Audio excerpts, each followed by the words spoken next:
আসেন একবার সকলে মিলে বলি, এই রাষ্ট্রের মালিক আমরা, আমরা এর ভবিষ্যৎ ঠিক করে দেব। এটাই সুযোগ। এই সুযোগ প্রতিদিন আসবে না, প্রতিদিন মাসে ভালো।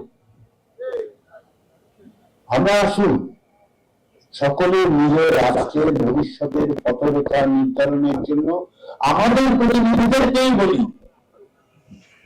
যে দেশটা এভাবে চালালে আমরা একটা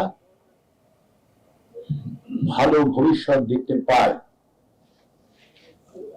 প্রতি 5 বছরের প্রতিনিধি বড় হবে অথবা হবে না, একই দল হবে, কিন্তু আপনারা জনগণ সংখ্যাগরিষ্ঠ জনগণ যদি চান অবশ্যই থাকতে পারবে, গণতন্ত্র তাই নয়, কিন্তু তাদেরকে ওই 5 বছরের বাইরেও যে ভবিষ্যতের যে রাস্তা, সেই রাস্তাটা আমরা বলে দিই সকলে।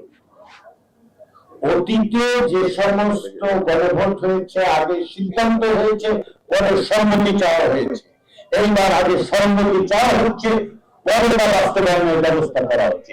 এইটার একটা পার্থক্য। আগে আপনি, তারপরে আপনার প্রতিনিধি, আপনার ছাড়া আপনার প্রতিনিধি নয়।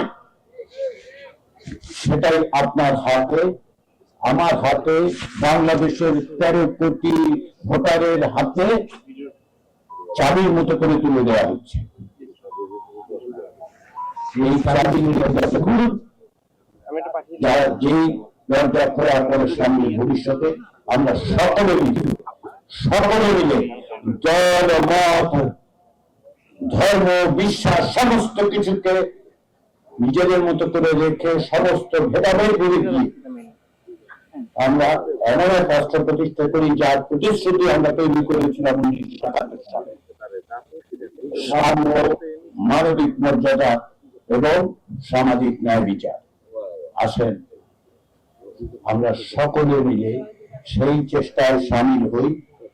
আপনাদের যে ভূমিকা সমাজে মানুষকে বোঝান, কি সুযোগ এসেছে তাদেরকে বলুন আপনারা সমাজে শ্রদ্ধার পাত্র, আপনাদের গ্রহণযোগ্যতা অভাবনীয়, বিভিন্ন রকম ভাবে করার চেষ্টা হবে, কিন্তু সেগুলোকে মোকাবেলা করেই আপনারা সকলকে বোঝান। আবারও বলি, আপনাদের রাজনৈতিক মতের পার্থক্য থাকবে, বিশ্বাস থাকবে, ভিন্ন ভিন্ন দল থাকবে, সেটার জন্য জাতীয় সংসদ নির্বাচনের ব্যালট সেটা সাধারণ।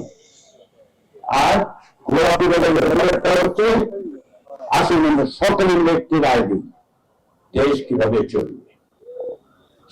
কেউ কেউ বলেন যে জাতীয় সংসদের নির্বাচনের তো মার্কা থাকবে, গণভোটের মার্কা কি? আমার কাছে এটার উত্তর হচ্ছে গণভোটের মার্কা হচ্ছে টিক চিহ্ন। ওইটাই গণভোটের মার্কা। ওই মার্কাই ভোট দিতে হবে যদি আপনি হ্যাঁ বলতে চান।